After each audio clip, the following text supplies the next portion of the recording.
saat ini untuk kasus penambahan COVID-19 secara nasional meningkatnya sangat signifikan. Hingga akhirnya pemerintah memutuskan untuk memberlakukan PPKM darurat di wilayah Jawa dan juga Bali. Tapi jangan khawatir karena di siang hari ini saya Mangi Veracong tentunya akan menemani Anda semua selama 60 menit ke depan ya, tentu dengan topik yang sangat menarik dan juga inspiratif. Nah, topik kita di siang hari ini adalah terkait dengan mengungkap potensi investasi di Jawa Barat, terutama di masa pandemi COVID-19. Dan tentunya nanti saya juga nggak akan sendirian nih, karena akan ada dua narasumber saya yang sangat luar biasa yang akan menemani saya berbincang selama 60 menit ke depan. Kira-kira ada yang tahu nggak siapa sih narasumber yang akan menemani saya bincang-bincang sampai dengan 60 menit ke depan? Ada yang tahu? Ayo siapa? Kalau yang udah lihat flyernya pasti tahu nih siapa narasumbernya. Halo juga. Oke, langsung aja deh saya kasih tahu biar teman-teman atau sobat investor nggak penasaran ya. Nah, nanti saya akan ditemani oleh Bapak Reza Sadat Syahmeini selaku Kepala Kantor Perwakilan dari Bursa Efek Indonesia Jawa Barat. Dan juga akan ada satu narasumber lagi yang akan menemani saya selama 60 menit ke depan, yaitu Bapak Yogi Heditia Permadi selaku Direktur Utama dari BJB Sekuritas. Pastinya teman-teman penasaran ya, kira-kira topik hari ini tuh menguak soal investasi tuh bakal seseru apa sih, bakal semenarik apa sih.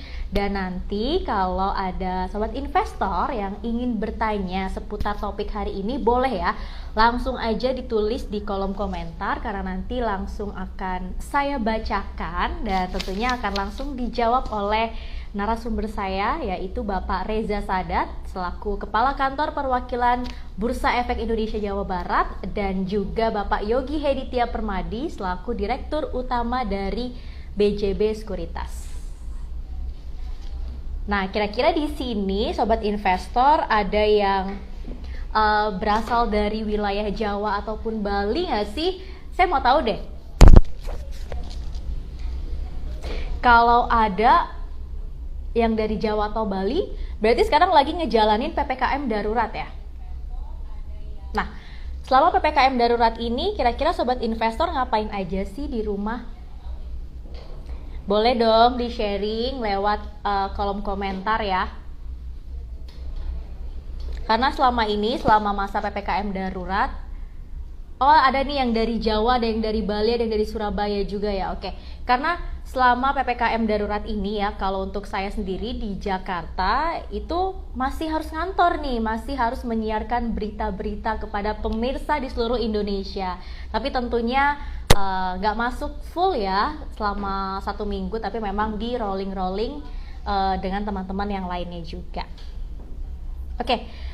Sobat investor, untuk siang hari ini karena kita akan membahas terkait dengan investasi ya di masa pandemi, terutama bagaimana sih potensinya di Jawa Barat. Ini saya ada sedikit informasi. Jadi memang investasi saat pandemi ini bukanlah hal yang mustahil loh untuk dilakukan. Nah, bagi Anda yang tidak terkena dampak COVID-19 dengan tetap memiliki keuangan yang stabil, tidak mengalami pemotongan gaji selama bekerja, dan juga tidak dirumahkan, maka sobat investor ini punya kesempatan yang sangat besar untuk berinvestasi. Nah, salah satu alasan kenapa Anda atau sobat investor ya perlu melakukan investasi di saat pandemi adalah karena harga instrumen dari investasi ya jadi lebih murah nih, dan saat dijual nantinya bisa lebih tinggi dibandingkan saat waktu normal. Selain itu, kalau kita bicara soal investasi nih, dan untuk sobat investor sendiri tentunya tidak akan lepas dari besarnya potensi di suatu daerah, terutama di Jawa Barat.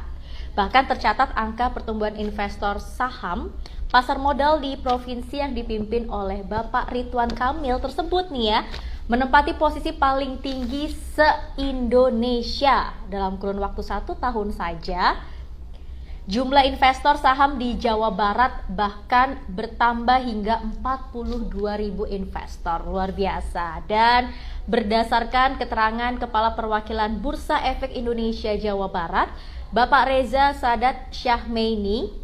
Tercatat di akhir 2019 jumlah investor saham di Jawa Barat ini mencapai angka 177.000 investor. Sedangkan di akhir 2018 jumlahnya tercatat sebanyak 134.000 investor. Tentunya bukan jumlah yang sedikit dan jumlah yang cukup luar biasa gitu ya. Dan untuk membahas lebih lanjut lagi nih terkait potensi investasi di Jawa Barat, langsung saja saya mau invite narasumber saya, yaitu Bapak Reza Sadat Syahmeini selaku Kepala Kantor Perwakilan Bursa Efek Indonesia Jawa Barat, selaku Direktur Utama BJB Sekuritas.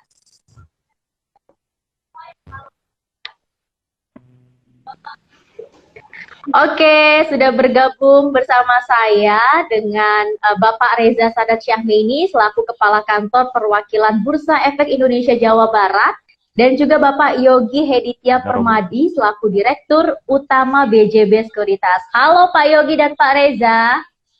Halo, Mbak Mangi, apa kabar? Pak Yogi, apa kabar? Siang.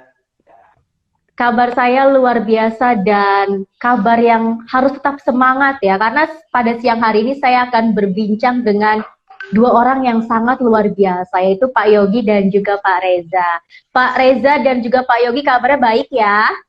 Baik, baik. Alhamdulillah, baik, luar biasa. Baik ya. Sudah siap kita berbincang selama 60 menit ke depan? Insya Allah, siap. Siap.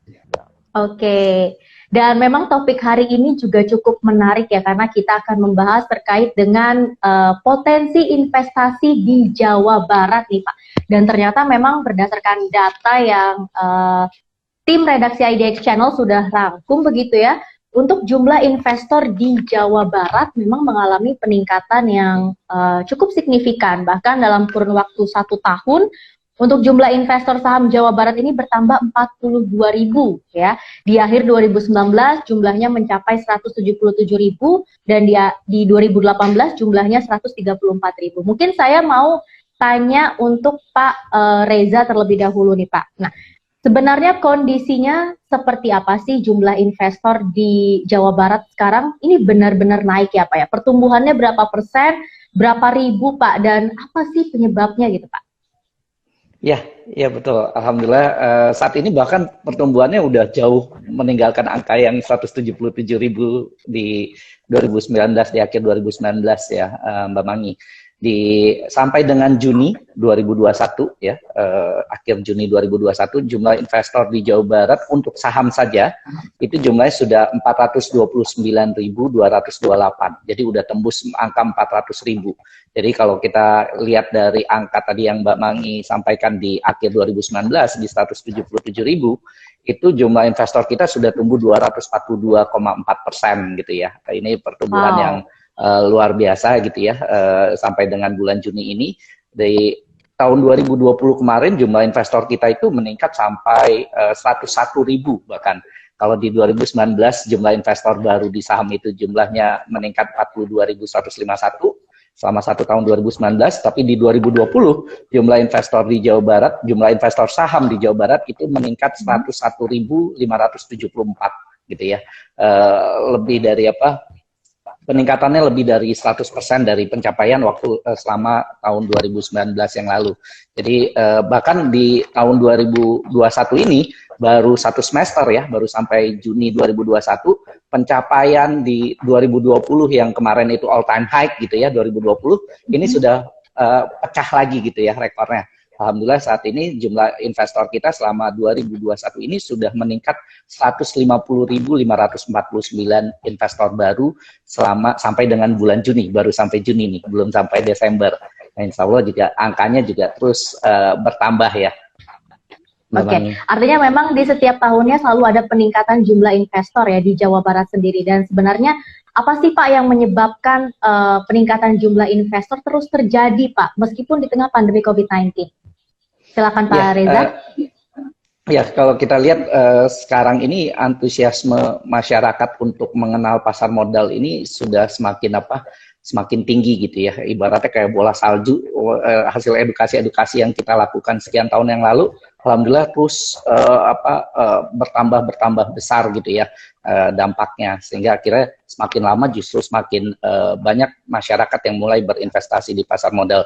Ya dari mulut ke mulut masyarakat sudah membicarakan terkait dengan pasar modal, terkait bagaimana berinvestasi saham, sehingga akhirnya semakin banyak masyarakat yang mulai berinvestasi. Apalagi di tengah pandemi, meskipun di tengah pandemi saat ini gitu ya, banyak orang yang mungkin juga WFH, kemudian karena pasar modal juga sudah digital gitu ya, sudah digital, sudah digitalisasi, sehingga akhirnya hal ini menyebabkan banyak masyarakat yang berada di rumah aja, kemudian mereka sambil berinvestasi saham gitu ya, mencari sumber-sumber pendapatan melalui bagaimana berinvestasi saham, seperti itu. Oke, jadi intinya ada karena perkembangan teknologi secara tidak langsung juga membuat kemudahan ya bagi para investor ini untuk berinvestasi. Nah, saya mau tanya ini ke Pak Yogi, Pak. Jadi memang tentunya selama ini kan dari pihak BEI sendiri juga telah melakukan banyak edukasi ataupun usaha-usaha untuk meningkatkan jumlah investor. Tapi kalau dari BJB Sekuritas sendiri, langkah apa sih yang telah dilakukan dan akan dilakukan untuk terus meningkatkan jumlah investor, terutama di Jawa Barat, Pak? Ya, terima kasih. Jadi memang kami pun juga sama dengan bursa mendorong masyarakat Jawa Barat untuk lebih memahami dan mengenal investasi. Jadi kita juga melakukan literasi, edukasi ke masyarakat Jawa Barat. Ditambah lagi kami sebagai anak perusahaannya BJB punya jaringan yang cukup luas di Jawa Barat. Jadi kami punya kedekatan emosional dengan masyarakat Jawa Barat. Kita bekerja sama, berkolaborasi dengan induk. Kita dorong, sekaligus kita memperkenalkan instrumen-instrumen pasar modal kepada masyarakat, terutama ke nasabah-nasabah BJB juga. Gitu. Jadi melalui pendekatan personal yang masuk nasabah-nasabah yang sudah ada, kemudian juga pemerintah daerah yang punya hubungan baik dengan Bank BJB juga semuanya mendukung untuk mendorong pertumbuhan investor di Jawa Barat. Oke, jadi melakukan pendekatan kepada para nasabah, salah satu contohnya begitu ya. Tapi yang lebih spesifiknya lagi, Pak, langkah apa lagi yang juga sudah dilakukan begitu, Pak? Misalnya mengadakan mungkin ya seminar atau apa gitu, Pak? Ya, memang kalau sekarang ke depannya mungkin kita akan ada seminar yang tentunya dengan kondisi sekarang akan lebih banyak melalui secara virtual. Dan juga kita juga memberikan edukasi-edukasi baik melalui media sosial kami ataupun juga kami juga melakukan kerjasama dengan beberapa kampus untuk menjadi dosen tamu supaya nanti tidak hanya dari pekerja tapi mahasiswa pun juga sudah bisa lebih mengenal lagi dunia saham, dunia investasi. Oke, jadi intinya ini ingin menggapai semua kalangan gitu ya Pak ya, nggak cuma mungkin usia yang sudah 30 tahun ke atas, tapi juga untuk anak-anak kuliahan ini juga pengen diajak untuk berinvestasi agar lebih banyak lagi. Oke, untuk Pak Reza, mungkin sejauh ini tadi dari jumlah pertumbuhan investor ya di pasar modal Jawa Barat gitu Pak, paling banyak itu diisi oleh usia berapa sih Pak? Ya, paling tinggi saat ini justru di Gen Z ya, di kelompok usia 18 sampai 25 tahun ya. 18 sampai 25 tahun itu mengalami pertumbuhan yang sangat signifikan, dan di sini juga kita tentunya meyakini dengan banyaknya anak muda sekarang ini yang sudah mulai berinvestasi di saham ya, masa depan pasar modal kita insya Allah akan jauh lebih baik lagi ke depannya. Oke, tadi kalau dari BJB Sekuritas sudah melakukan pendekatan secara personal mungkin ke para nasabah, kalau dari BEI sendiri langkah yang telah dilakukan dan akan terus dilakukan untuk meningkatkan jumlah investor itu seperti apa? Ya, yang kita lakukan adalah kita melakukan aktif ya, melakukan kegiatan-kegiatan sosialisasi edukasi ya kepada masyarakat terkait dengan pasar modal. Bahkan di tengah pandemi ini kita selenggarakan secara daring ya, jadi nggak menghambat ya kegiatan-kegiatan sosialisasi edukasi yang kita selenggarakan. Bahkan dengan menggunakan media-media digital, justru malah lebih cepat ya pertumbuhan jumlah investor kita gitu ya. Nah ini yang kita lakukan. Jadi kita aktif ya melakukan bagaimana untuk meningkatkan literasi, kemudian juga inklusi, bahkan juga termasuk juga aktivasi ya. Bagaimana investor-investor yang sudah menjadi investor ini juga nggak kita biarin aja, tapi tentunya harus kita kita edukasi berkelanjutan sehingga juga akhirnya pemahaman terkait dengan pasar modalnya akan terus meningkat dan terus meningkat gitu ya.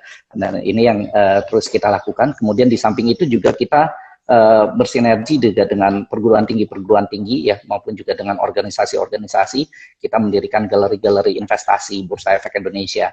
Di Jawa Barat sendiri saat ini sudah ada 52 galeri investasi di Jawa Barat dan ini sebagai panjangan tangan kita untuk bagaimana juga memberikan meningkatkan literasi, inklusi dan juga aktivasi kepada masyarakat terkait dengan pasar modal.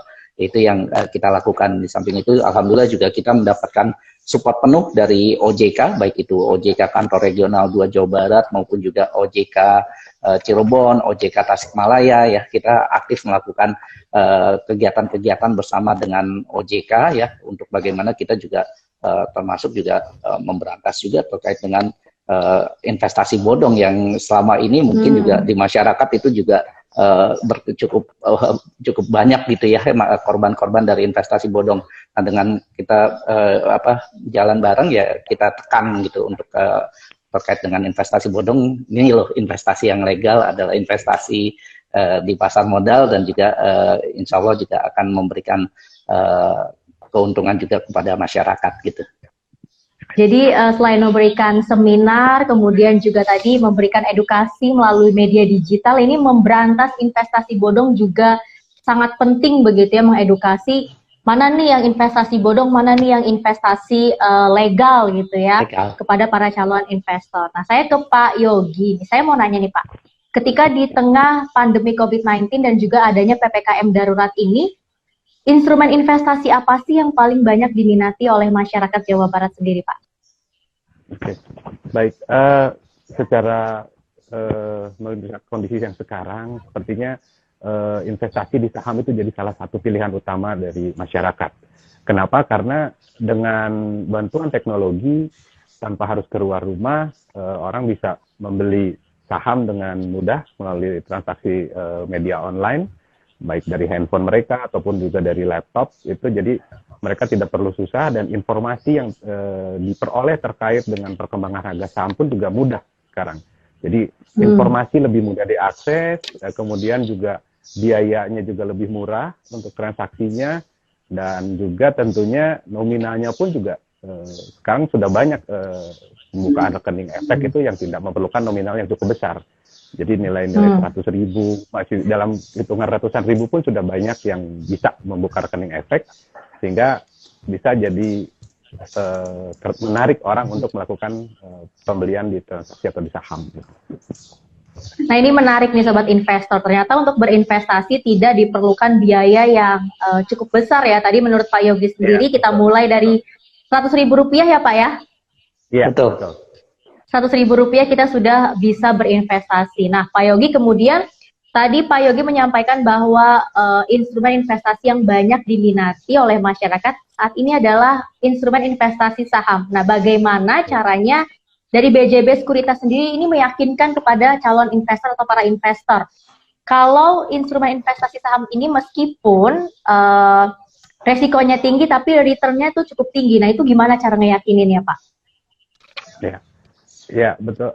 Jadi kita melihat bahwa instrumen di saham itu memiliki prospek yang cukup bagus, terutama untuk jangka panjang. Jadi ibarat kita membuat satu bisnis, itu kan juga membutuhkan waktu untuk bisnis itu tumbuh dan berkembang. Nah, kita dengan memahami bisnis dari suatu emiten, kemudian kita melihat potensinya seperti apa, market share-nya juga bagaimana, kita bisa investasi di sana. Dan investasinya pun juga bisa kita kelola resikonya. Kalau memang kita melihat suatu emiten itu cukup merasa benar-benar bagus, kita bisa memperbesar porsinya. Kalau memang kita masih agak sedikit keraguan, mungkin porsinya kita kurangin sedikit, nanti melihat perkembangannya. Jadi kita bisa membalancing, kita bisa mengatur seberapa besar dana yang akan kita investasikan ke sana dan mengalokasikannya sesuai dengan appetite atau risk appetite-nya kita. Jadi kita bisa melihat bagaimana perusahaan itu berkembang gitu kan. Jadi kita juga kita anggap bagaimana berinvestasi saham itu seperti kita membuat startup ataupun juga kita berinvestasi sendiri gitu.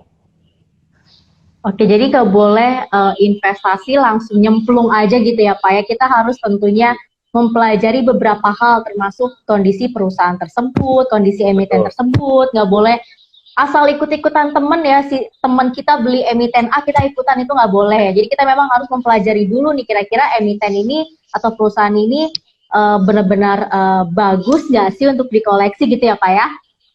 Ya, betul. Jadi sebetulnya sama aja seperti kita membuka rekening tabungan kan. Rekening tabungan kan bisa saja kita buka di BJB, di BCA, di Mandiri.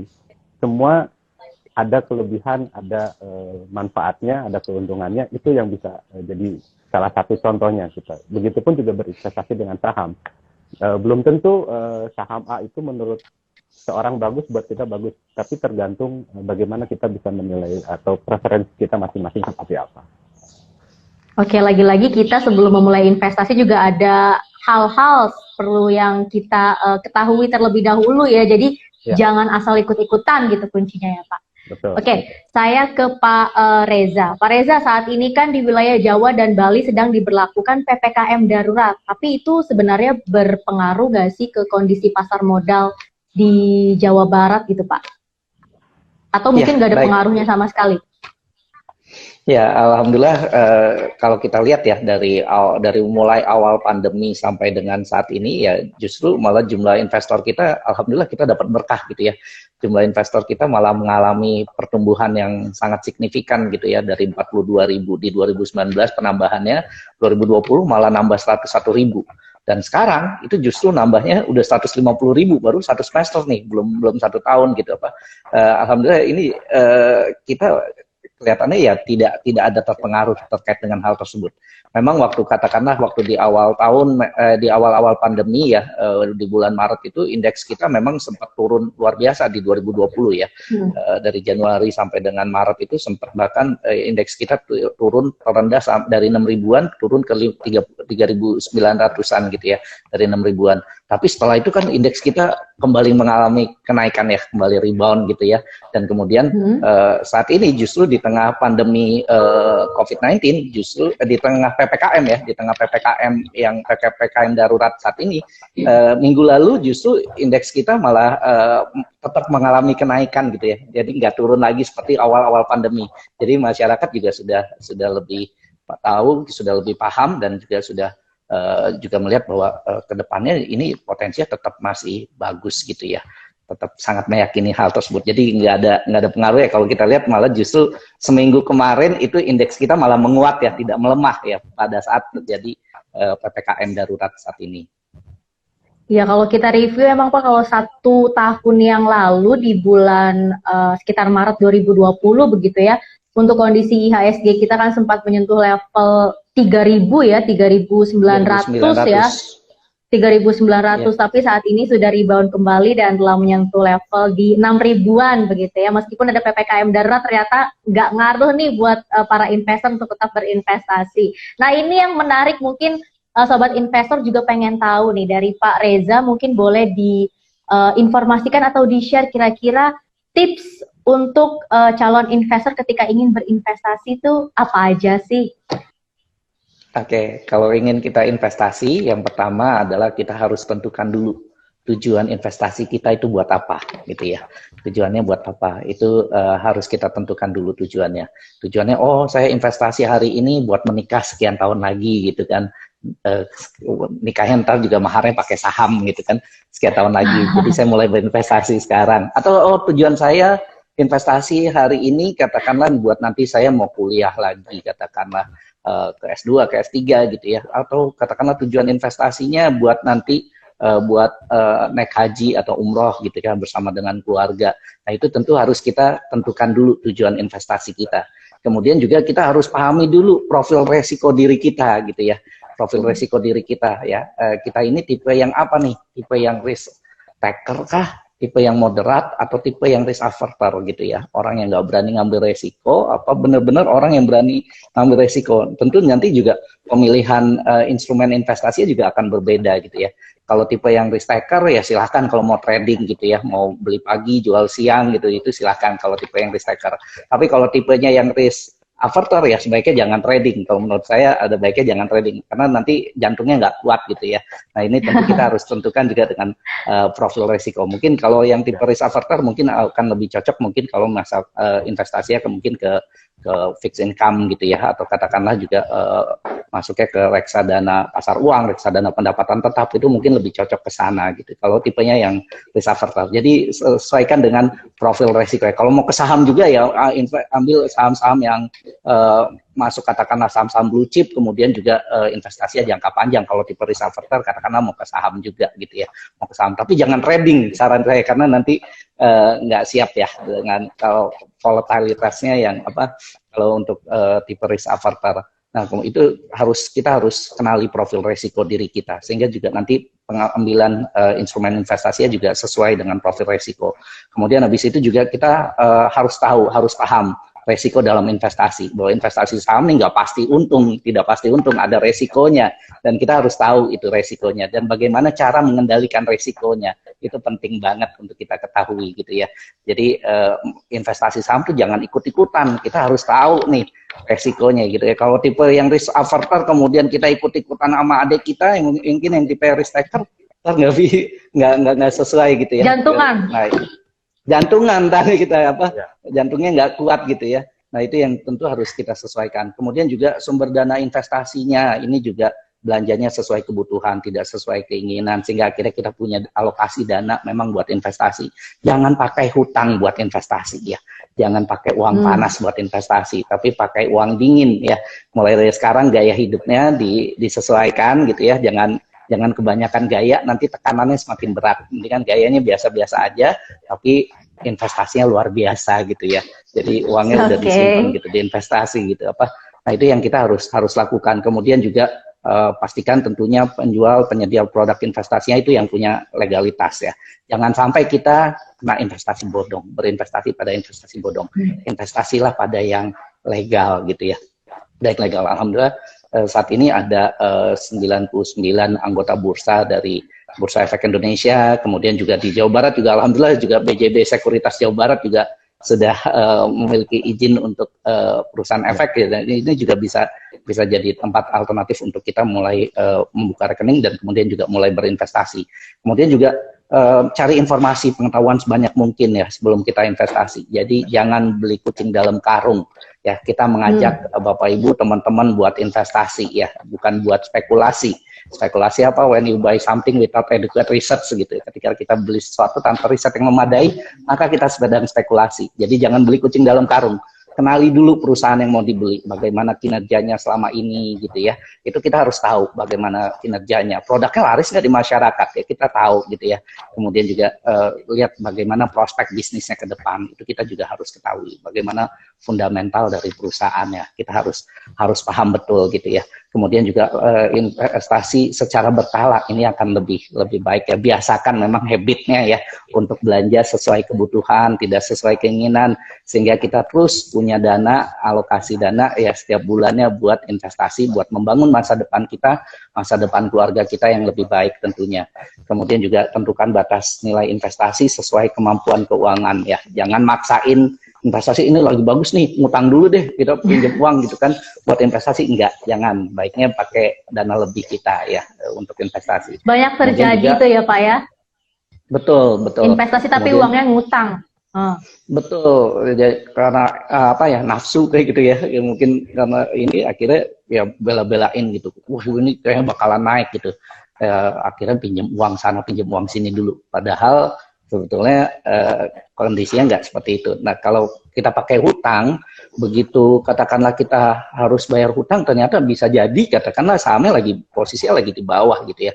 Akhirnya kita terpaksa jual rugi. Tapi kalau pakai uang dingin, nggak perlu khawatir, lagi turun sementara juga tahan aja, nanti juga harganya akan naik lagi gitu ya. Jadi nggak perlu cepat-cepat kita mesti eksekusi harus jual. Tapi kalau kita pakai hutang, mau nggak mau ya harus kita jual gitu ya pada saat kondisi mungkin harga sahamnya lagi jatuh, lagi turun. Nah, sebaiknya memang gunakan uang dingin. Kemudian juga kita harus lakukan diversifikasi ya, diversifikasi. Jangan taruh telur dalam satu keranjang gitu ya.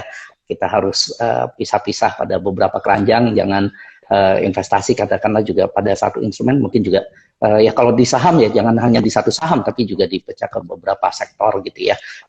Jangan kebanyakan juga, nanti ngontrolnya juga kita punya keterbatasan tentu ya dari segi waktu, apalagi kalau kita kerja gitu ya, kita kerja juga kemudian ngontrolnya juga tentu kita punya keterbatasan dari segi waktu. Nah ini juga disesuaikan juga dengan waktu yang kita miliki. Kalau kita nggak kerja mungkin juga kita akan bisa mungkin mengelola portofolio yang jumlahnya juga lebih besar gitu, lebih banyak gitu ya, lebih banyak mungkin sahamnya di beberapa sektor gitu. Tapi baiknya juga sesuaikan dengan waktu kita yang kita miliki. Kemudian juga ya mungkin juga nggak hanya ke saham tapi juga bisa juga investasi ke instrumen lainnya, katakanlah juga mungkin ke obligasi, mungkin juga ke ETF gitu ya.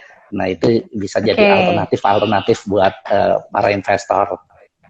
Ya, jadi memang diversifikasi, kemudian kenali profil diri kita sebelum berinvestasi, kemudian kita juga harus tahu kinerja perusahaan atau emitennya seperti apa nih, kira-kira bagus atau enggak gitu ya Pak ya.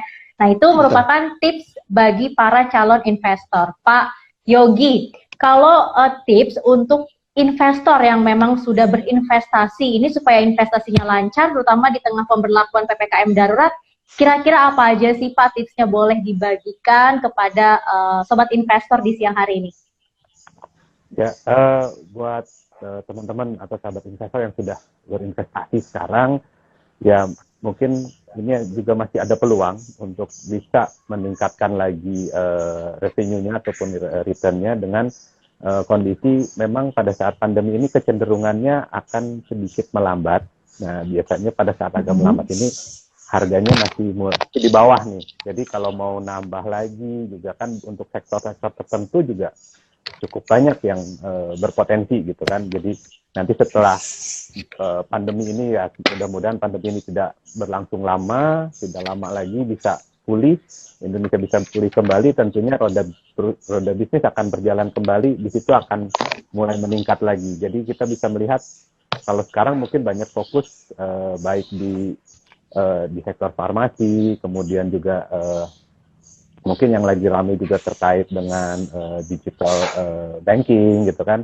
Tapi ada sektor-sektor yang sampai sekarang masih sustain gitu kan, terutama untuk konsumsi, karena walaupun dengan adanya PPKM ini sepertinya distribusi barang dan jasa masih cukup bagus. Jadi daya beli masyarakat pun juga masih berjalan dengan baik. Jadi sepertinya potensi prospek bisnis itu masih bagus gitu. Jadi untuk menambah lagi di sektor-sektor yang baik konsumsi ataupun juga di farmasi juga masih bagus.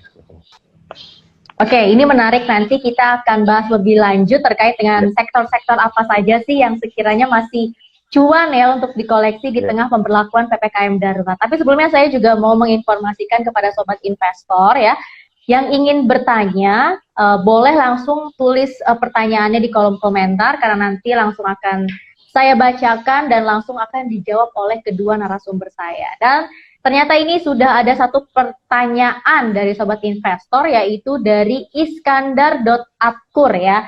Ini ada pertanyaan untuk Pak Yogi. Nah, Pak Yogi, bagaimana sih tips agar investasi saham bisa aman? Sering pada saat IPO nilai ditawarkan cukup tinggi, tapi ternyata kesana-sananya nih gitu ya, ke depannya nilainya turun nih. Nah, itu gimana tuh Pak? Ya, baik.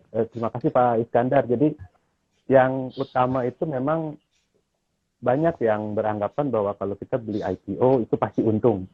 Tapi yang sebetulnya yang utama itu adalah kita harus mengenal dulu yang IPO itu bisnisnya apa. Kita harus mengenal dulu bisnisnya, prospeknya seperti apa, kemudian juga kinerja yang sebelum di IPO itu seperti apa. Jadi jangan sampai mentang-mentang IPO kita beli aja gitu tanpa kita tahu prospeknya ataupun bisnisnya. Jadi tadi seperti Pak Reza bilang, jangan beli kucing dalam karung. Kalau kucing dalam karung Ya, kalau kita tidak yakin dengan bisnisnya, ya mending kita beli yang sudah ada aja gitu kan, yang sudah listing sebelumnya gitu kan. Tapi kalau memang kita melihat, oh ini perusahaannya menurut kita bagus, secara kinerja, terus kemudian manajemennya juga bagus, kita juga bisa melihat minat di masyarakat atau konsumernya juga jelas gitu. Jadi itu yang penting adalah kita mengenal perusahaannya terlebih dahulu. Terlepas itu dari perusahaannya baru IPO ataupun sudah listing. Jadi intinya mengenal lebih dalam dengan perusahaannya. Gitu. Oke, jadi jangan tergoda ketika ada satu perusahaan yang ingin IPO gitu ya. Sahamnya kita beli, tapi ternyata ke depannya prospek atau kinerjanya ini bisa saja menurun. Nah, sejauh ini menurut Pak Yogi sendiri terkait dengan analisa fundamental dan teknikal itu ketika kita berinvestasi saham perlu nggak sih Pak? Itu sebetulnya itu sangat perlu kalau menurut saya. Jadi secara fundamental kita bisa melihat, bisa mengukur perusahaan ini bagus atau tidak. Kemudian kalau dari sisi teknikal itu adalah bagaimana kita mencari momen kapan kita harus membeli atau kapan kita akan menjual saham dari investasi tersebut gitu. Jadi kalau saya menjadikan fundamental itu sebagai dasar saya untuk menentukan perusahaan-perusahaan mana yang menurut saya itu bagus. Nah, kemudian setelah saya memperoleh pilihan, saya lihat secara teknikalnya kapan saya masuk dan berapa lama saya akan invest di sana. Oke, jadi dua-duanya penting ya, fundamental dan juga teknikal. Nah, kalau dari fundamental sendiri, Pak, kira-kira apa saja sih yang harus kita pelajari? Apakah mungkin laporan keuangan atau seperti apa, Pak? Ya, kalau dari fundamental kita memang melihat tentu dari kinerja keuangannya. Kita melihat kinerjanya, kemudian juga bisnisnya seperti apa. Posisi dia di dalam industrinya itu ada di mana? Apakah dia market leader kah? Atau pasarnya juga masih berkembang? Atau pasarnya sudah decline gitu kan? Nah, kalau sudah masih berkembang tentu itu potensinya akan cukup bagus. Jadi kita melihat dari tadi laporan keuangan, kondisi posisi dia di industrinya seperti apa juga, dan kalau kita punya waktu lebih banyak, tentunya dari sisi annual reportnya kita akan bisa lebih detail manajemennya seperti apa, gitu kan, orang-orangnya kayak siapa sih, gitu kan, tentu ada track recordnya orang-orangnya kalau memang dipercaya atau terpercaya tentu akan lebih bagus lagi. Oke, kalau kita punya waktu lebih ternyata sampai dengan annual reportnya juga harus kita korek-korek gitu ya Pak ya, biar kita tahu nih kira-kira ini perusahaan tuh kinerjanya seperti apa sih gitu. Betul ya Pak ya? Iya, betul. Ya. Betul. Dan ini ada pertanyaan lagi ya Pak, silakan. Ya, jadi mungkin sebetulnya juga kalau misalnya, kalau melihat laporan keuangan kayaknya jelimet gitu kan, atau bisa juga kita melihat selain kinerjanya kita ngelihat produknya ada di pasar. Kemudian kita bisa tanya ke teman-teman, ini produknya bagus atau enggak, orang-orang banyak yang beli atau enggak. Nah, itu juga salah satu indikator. Misalnya, tentu misalnya ada produk A dan B gitu kan, si A kayaknya yang A lebih enak, gitu. Makan itu lebih enak, ya itu juga salah satu indikator bahwa kalau banyak diminati, berarti kan dia penjualannya juga cukup bagus. Itu sih. Oke. Ini kayaknya cara yang paling mudah ya Pak ya untuk mengenal kinerja dari satu perusahaan. Kalau pusing baca laporan keuangan, tanya aja deh, atau enggak kita survei langsung nih ke pasar ya, ke lapangan. Kira-kira produknya ini benar-benar diminati oleh masyarakat apa enggak sih? Oke, ini ada pertanyaan lagi nih dari Ilham Firdausi yang bertanya terkait dengan tips cara berinvestasi jangka panjang yang benar tuh seperti apa sih? Misalnya kita sudah beli saham satu lot nih, namun ingin nambah lagi bulan depan, tapi harganya sudah naik. Lebih baik nambah lagi lotnya atau dijual terlebih dahulu? Nah, kira-kira jawabannya seperti apa? Silakan Pak Reza. Oke, baik. Yang pertama tentu kita harus tahu dulu nih tujuannya, gitu kan? Ya, tadi tujuannya buat apa? Kalau memang tujuannya jangka panjang, ya nggak perlu juga kita mesti dalam waktu singkat kemudian udah dijual gitu ya. Tujuannya jangka panjang ya, sejauh perusahaannya memang mesti punya kinerja yang bagus ya, kenapa enggak ya juga kita bisa tambah lagi gitu ya, bisa tambah lagi beli, kemudian juga pada saat harganya juga ya tentu kita bisa lihat lagi dari segi harganya nih sekarang nih seperti apa, udah kemahalan kah, sudah over value atau enggak gitu ya.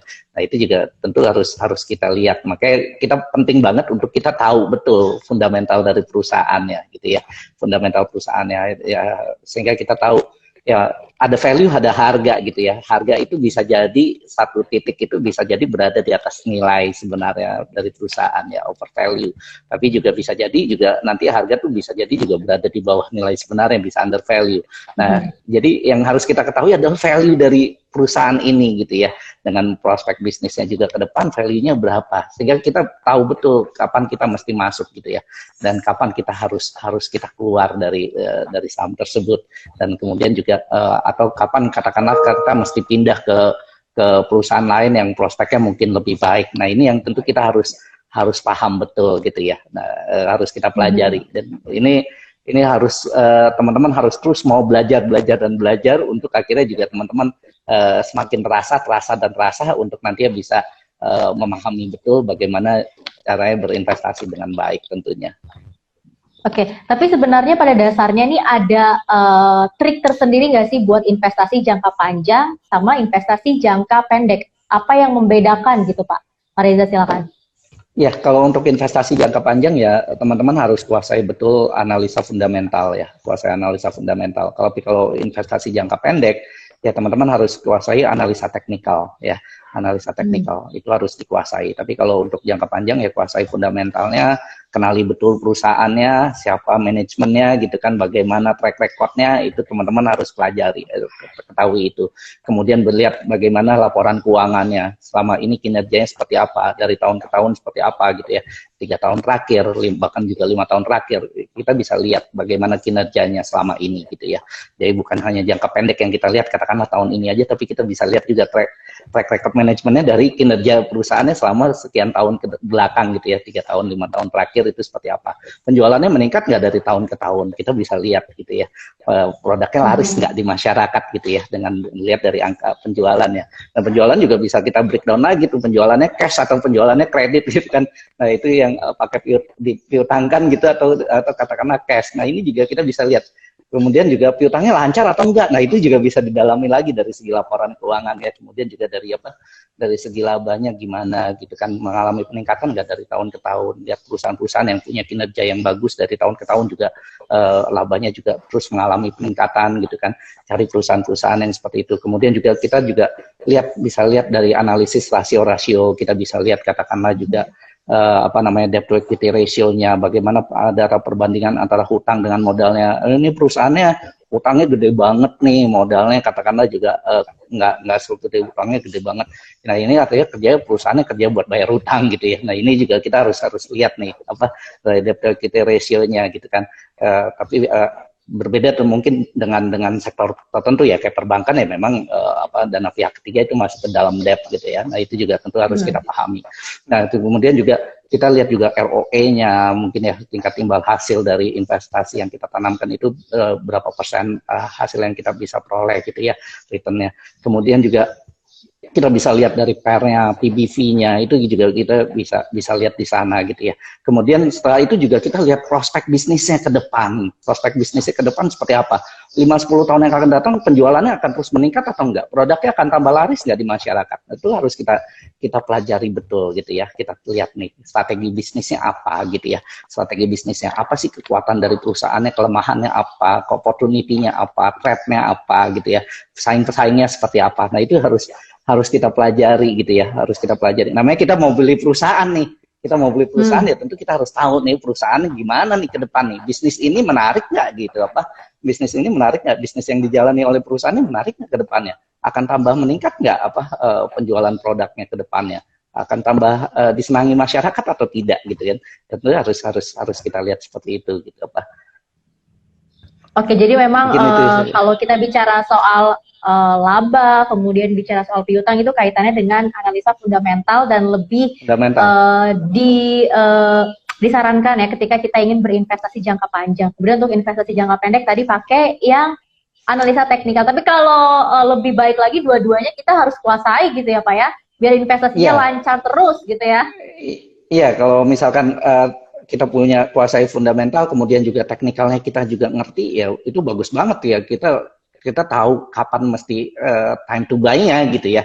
Time to buy-nya, kapan kita juga kapan waktunya kita mesti masuk nih, kapan waktunya kita mesti jual nih, itu kita bisa lihat di sana juga dari teknikalnya ya, seperti itu. Oke, tuh sobat investor. Jadi kalau bisa pelajari dua-duanya, fundamental dan juga analisa teknikal biar investasinya lancar terus ke depannya, apalagi di masa pandemi COVID-19. Oke, ini ada pertanyaan lagi dari Naufal Aditya. Nah, ini untuk BJB Sekuritas nih ya. Keunggulan dari BJB Sekuritas sendiri itu sebenarnya apa sih Pak? Soalnya saya mau invest saham tapi masih bingung nih pilih sekuritasnya. Ayo Pak, silakan. Ya, baik. Makasih. Jadi kami tentunya juga menawarkan sistem online. Jadi teman-teman investor nggak perlu harus datang ke kantor kami untuk buka rekening, untuk transaksi. Cukup melalui mobile phone atau laptop udah bisa buka rekening. Lalu juga buka rekening nominalnya juga nggak terlalu besar, 100.000, dan bisa langsung transaksi saham. Bisa dipantau kapan saja selama bursanya buka, jadi nggak perlu harus keluar rumah, gitu kan? Jangan harus keluar rumah, cukup melalui aplikasi mobile Anda, dan juga tentu juga fee-nya juga cukup bersaing gitu. Oke, jadi lebih mudah ya. Ya, gitu. Dan kita juga akan memberikan insight-insight saham-saham mana yang memang cukup bagus untuk dikoleksi, ataupun juga saham-saham mana yang sekarang mungkin ya perlu sedikit-sedikit kita kurangin dulu, atau kita lihat perkembangannya seperti apa. Kita tetap update marketnya pun juga tetap berjalan. Oke, yang menarik sepertinya ini ada update market ya tiap hari ya buat meng-guide para investor nih kira-kira saat ini cocok beli apa ya, saat ini cocok jual apa gitu ya Pak ya. Itu pasti nanti akan dibimbing gitu ya. Iya, betul. Nah, kalau ngomongin soal sektor nih yang kira-kira saat ini lagi cuan untuk dikoleksi dalam jangka pendek misalnya 1-3 bulan ke depan, itu apa aja sih Pak kira-kira? Ya, yang sekarang mungkin pertama tentu terkait dengan digital gitu kan. Jadi banyak hal-hal yang berkaitan dengan baik bank digital ataupun juga platform-platform digital, dan sekarang juga kan ada platform digital yang akan IPO, itu juga prospeknya cukup bagus.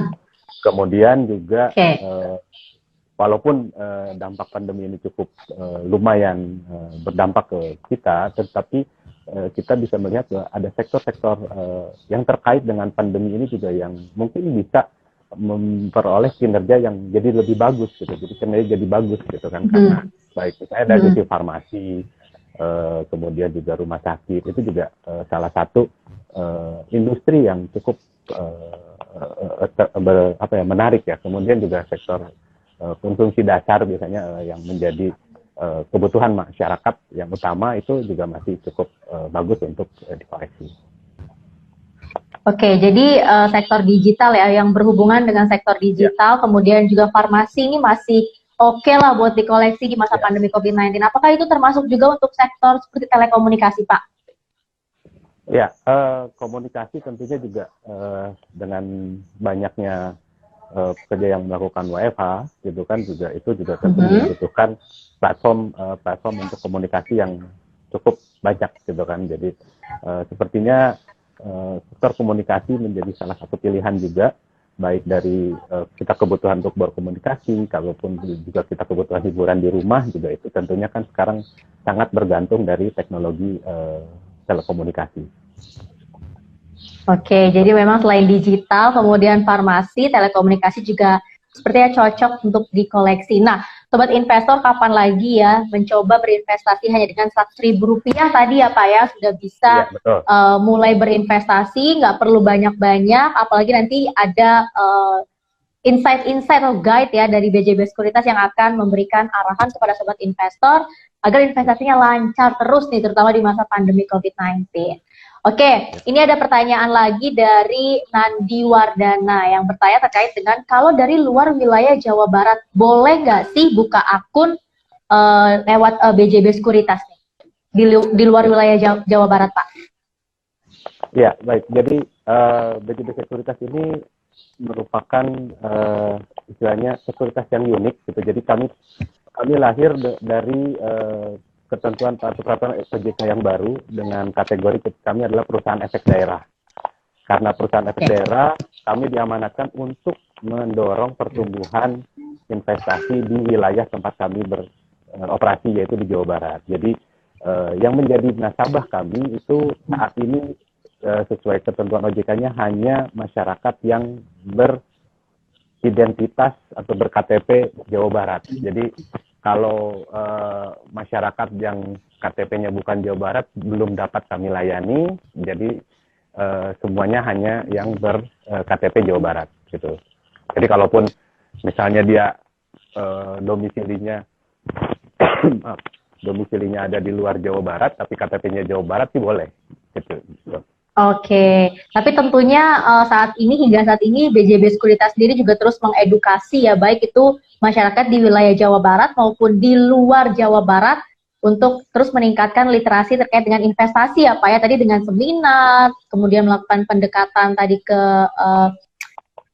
kampus-kampus gitu ya Pak ya? Iya, betul. Jadi walaupun misalnya mereka belum tentu dapat kami layani, tapi tetap secara Mori kami tetap akan melakukan literasi, edukasi kepada seluruh masyarakat gitu, supaya agar ya investasi di pasar modal semakin terus berkembang. Oke, jadi memang secara tidak langsung BJB Sekuritas ini juga terus mendorong literasi masyarakat terkait dengan investasi agar jumlah investor di tanah air ya kian meningkat di setiap tahunnya. Nah, saya ke Pak Reza dulu nih, Pak Reza. Tentunya ketika seseorang berinvestasi akan ada memiliki potensi kerugian gitu ya, karena nggak terus-terusan ketika kita investasi ini selalu untung gitu Pak. Tapi mungkin salah satu tips yang bisa Pak Reza berikan kepada investor yang selama ini sudah berinvestasi tapi sempat mengalami kerugian, biar bangkit lagi, biar semangat lagi, itu caranya gimana sih Pak? Ya, oke. Yang namanya kita berinvestasi atau katakanlah juga seorang pengusaha lah, gitu juga ya, pemilik bisnis gitu aja. Itu pasti akan pernah merasakan yang namanya rugi. Nggak ada yang namanya pengusaha di dunia ini yang nggak pernah merasakan rugi. Nggak ada yang namanya investor di dunia ini yang nggak pernah merasakan rugi gitu ya. Itu yang harus teman-teman pahami, bahwa semua pengusaha, semua investor di dunia ini pasti pernah merasakan rugi. Tapi apa yang membedakan antara pengusaha sukses, investor sukses dengan pengusaha gagal, investor gagal? Pengusaha sukses, investor sukses itu untungnya kan lebih gede daripada ruginya. Pengusaha gagal, investor gagal, ruginya yang lebih banyak daripada untungnya. Kenapa untungnya bisa lebih besar daripada ruginya yang pengusaha sukses, investor sukses? Karena pada saat dia rugi, dia mau belajar dari kesalahannya. Mau belajar dari kesalahannya sehingga yang terjadi apa? Besok lusa dia nggak ulangi lagi kesalahannya 2 kali gitu ya. Nggak lagi ulangi kesalahannya 2 kali. Dia mau belajar dari kesalahan. Pengusaha gagal, investor gagal ini agak malas belajar dari kesalahan. Sehingga yang terjadi apa?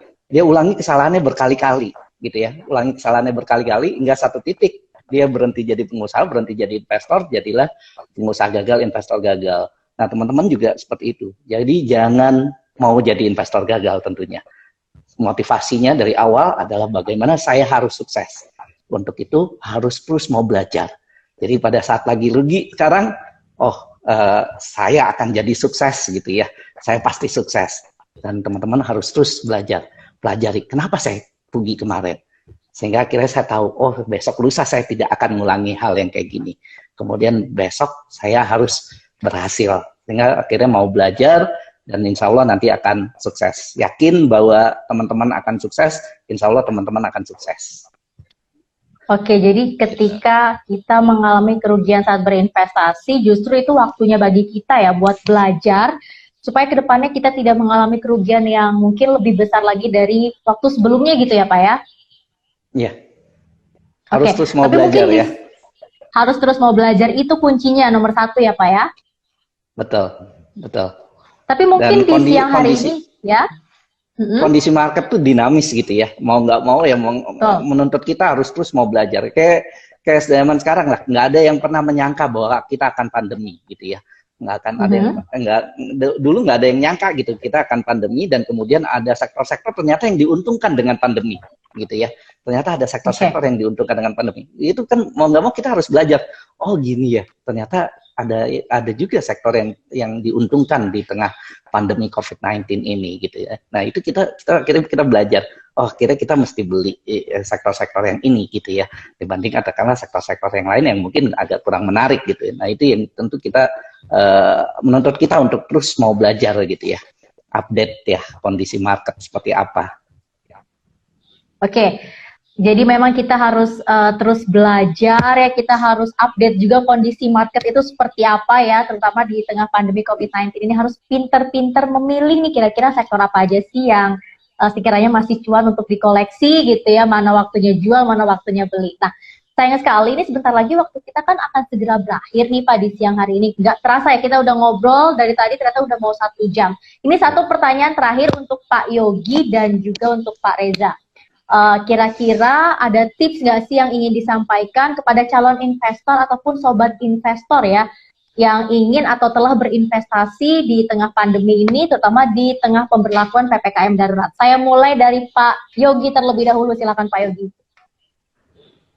Ya, jadi buat teman-teman yang mau berinvestasi, tidak harus menunggu nanti, tidak harus menunggu apakah ini marketnya sudah bagus atau belum, tapi mulai investasilah dari sekarang, karena tentu kedepannya pasti akan lebih baik gitu kan. Jadi jangan sampai kita tertinggal, dan pastikan bahwa investasi yang kita pilih itu memang betul-betul sudah kita pahami, baik dari sisi potensi resikonya, kemudian juga dari sisi manfaatnya, dan tentu juga harus sesuai dengan tujuan kita, harus disiplin dengan tujuan investasi kita. Jangan sampai kita merasa kalau lagi untung itu ternyata terus ditunggu-tunggu, tapi kita lupa dengan tujuan kita. Jadi intinya tujuannya harus kita tetapkan, harus disiplin, dan mulailah dari sekarang. Gitu. Oke, jangan tunda-tunda investasi, harus disiplin, dan juga kita harus tahu tujuan investasi kita itu sebenarnya untuk apa gitu ya Pak ya? Betul. Oke, kalau dari Pak Reza sendiri, tips bagi calon investor atau investor di tengah pandemi COVID-19 ini apa aja Pak? Ya, buat calon investor tentunya jangan ragu lagi ya untuk investasi di saham, investasi di pasar modal, karena ini juga legal ya, legalitasnya jelas, ada Undang-Undang Pasar Modal nomor 8 tahun 95, kemudian juga berada di bawah pengawasan dari OJK, jadi jangan ragu ya untuk mulai investasi dari sekarang. Yuk, yang belum buka rekening ya, jangan cuman kita tahu teori aja tapi nggak praktek, akhirnya juga nggak akan bisa gitu ya. Teman-teman harus mulai praktek ya, dan terus mulai belajar, dan juga nggak mulai modal besar ya, nggak mesti langsung modal besar, mulai belajar ya modalnya kecil-kecil dulu, nanti udah semakin paham, semakin mengerti, semakin tambah ilmunya ya teman-teman, silahkan nanti mau tambahin lagi ya, Bapak Ibu mau tambahin lagi uangnya, silahkan untuk investasi ya. Tapi kita harus terus ya, harus mulai action gitu ya, mulai action ya. Buat yang belum buka rekening, buat yang sudah punya rekening, yuk terus belajar ya, harus terus ditempa diri kita untuk terus belajar dan update market terus gitu ya, sehingga akhirnya kita paham mana yang baik untuk kita pilih gitu ya, sektor-sektor mana yang menarik, saham-saham apa yang menarik untuk kita beli, itu kita paham ya. Jangan ikut-ikutan ya, jangan ikutan teman kita, jangan ikutan siapapun, baiknya do your own research gitu ya, lakukan sendiri risetnya, mulai belajar. Samping juga kumpulkan nanti informasi-informasi mungkin dari BJB Sekuritas, juga ada hasil-hasil riset itu juga bisa dikumpulkan juga, dan kemudian mulai kita juga belajar.